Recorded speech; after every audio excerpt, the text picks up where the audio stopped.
बहुत समय पहले की बात है। किसी गांव में एक पंडित जी रहते थे। वे बड़े ही विद्वान थे। उन्होंने बहुत सी पोथी पुराणों का अध्ययन किया था। पंडित की अभी शादी नहीं हुई थी। आसपास के गांव के बहुत से लोग ऐसे विद्वान पंडित से रिश्ता करने के लिए आते रहते थे, परंतु पंडित की एक अनोखी शर्त थी। वे सभी से कहते, अगर आपकी लड़की किसी भी हाल में ना रोए तो मैं उससे शादी कर सकता हूँ। उनकी इस शर्त पर सबको बड़ा आश्चर्य होता। भला लड़की की जात और रोए कैसे नहीं। वे सभी निराश होकर वापस लौट जाते। किसी दूर के गांव में भी एक और पंडित रहते थे। वे बहुत बूढ़े हो चले थे। उनकी एक ही पुत्री थी।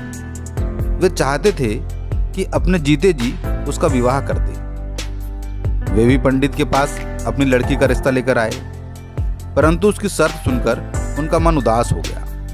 वापस गए तो लड़की ने पिता की उदासी भांप ली। मौका देखकर उसने पिता से बात की, पिताजी, यह शर्त तो कठिन नहीं है। मैं विवाह करने को तैयार हूँ।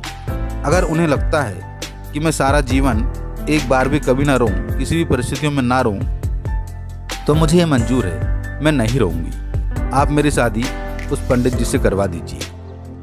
बूढ़े पंडित और पंडिताइन ने पुत्री को बहुत समझाया, बेटी, आखिर जीवन में बिना रोए धोए भी काम चलता है क्या? कुछ ना कुछ ऐसा हो ही जाता है हमारे जीवन में जब हमें रोना आ जाता है, और दुख में तो रोना ही पड़ता है। लड़की ने अपने बूढ़े माता पिता की बात नहीं मानी और उनसे आग्रह किया कि मेरी शादी उस पंडित जी से करवा दीजिए। मैं वादा करती हूँ कि मैं जीवन में कभी नहीं रोऊंगी। हार कर पंडित और पंडिताइन ने विवाह का प्रस्ताव उस पंडित के पास में भेज दिया। पंडित को तो विवाह की जल्दी थी। एक सप्ताह बाद ही शादी का मुहूर्त निकाल दिया। बड़ी धूमधाम से उनकी शादी हुई।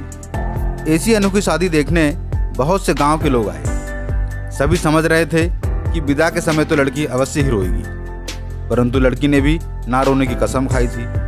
वह हर समय मुस्कुराती रही, बिल्कुल भी ना रोई। लड़की को विदा करके पंडित और पंडिताइन ने चैन की सांस ली। उन्हें अपनी लड़की का साहस देखकर पूरा विश्वास हो गया था कि वह सुखी जीवन बिताएगी। शादी के बाद में नव दंपत्ति हंसी खुशी के साथ जीवन व्यतीत करने लगे। कुछ समय बाद उनके यहाँ एक पुत्र का जन्म हुआ। पुत्र बड़ा ही सुंदर तेजस्वी बालक था। पंडित जी ने उसके भाग्य का अध्ययन किया।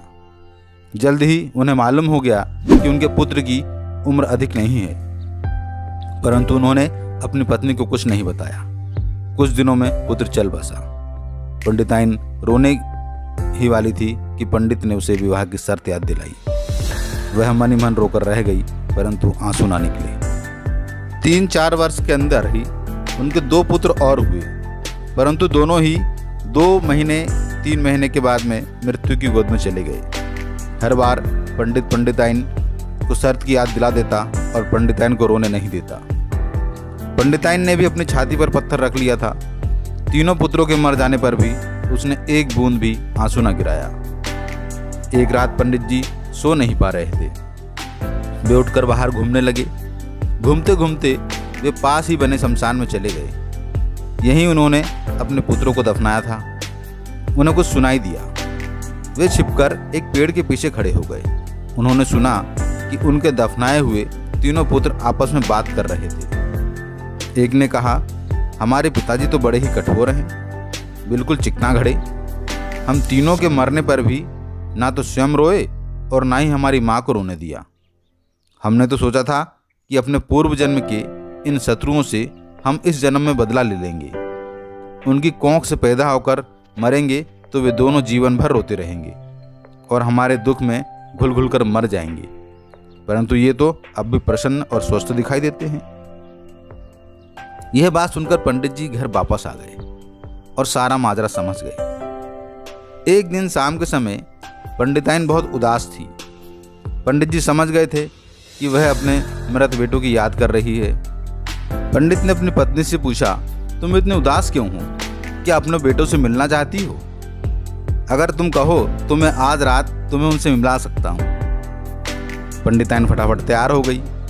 रात के 12 बजे पंडित जी उसे साथ लेकर उसी शमशान में पहुंचे जहां उन तीनों पुत्रों को उन्होंने दफनाया था। वहां जाकर वे दोनों एक पेड़ के पीछे खड़े हो गए। कुछ ही देर बाद उन्हें कुछ आवाज़ें सुनाई देने लगी। उन्होंने सुना कि उनके तीनों पुत्र आपस में बात कर रहे थे।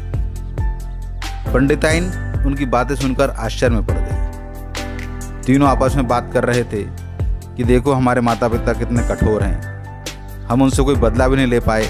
कितना सोच कर हम आए थे कि इस जन्म में तो उनसे पूरा बदला लेंगे, लेकिन इस पंडित ने अपनी पत्नी को भी अपने उसमें ले लिया और हमें दुख पहुंचाने का जो मौका मिला था उसे खत्म कर दिया।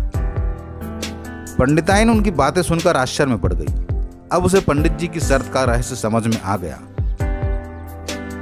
पंडित ने अपनी पत्नी से कहा, कहो पंडिताइन, अब तो तुम्हें विश्वास हो गया ना कि यह जग सब माया है, यहाँ किसी के लिए आंसू बहाना व्यर्थ है। मित्रों, ये थी आज की कहानी। उम्मीद है आपको पसंद आई होगी। पसंद आई तो कृपया लाइक कर दीजिए। अगर मेरे चैनल पर पहली बार आए हैं तो मेरे चैनल कथा मंच हिंदी कहानी को सब्सक्राइब करना बिल्कुल ना भूलें।